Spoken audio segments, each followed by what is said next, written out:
Satu lagi video Asisa yang viral kali ini memperlihatkan pengacara kondang Hotman Paris tengah asik berjoget bareng dengan Asisa Salsa. Setelah rame isu perselingkuhan, kini nama Asisa Salsa itu menjadi perbincangan hangat publik usai kedapatan berjoget berdua bersama Hotman Paris. Namun berdasarkan penelusuran, video joget Hotman Paris dan Asisa Salsa itu merupakan video lama. Video itu diunggah di akun Instagram Hotman Paris pada Selasa 27 Agustus 2024 kemarin. Video tersebut diambil pada saat pandemi COVID-19.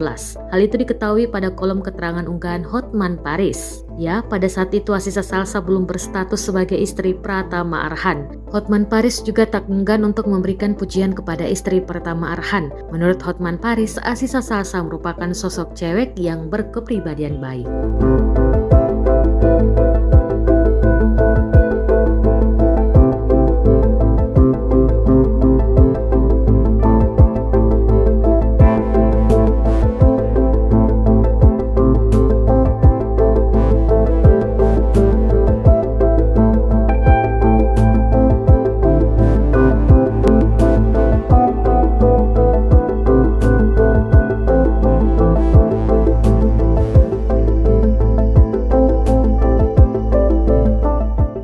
Download Tribun X sekarang, menghadirkan lokal menjadi Indonesia.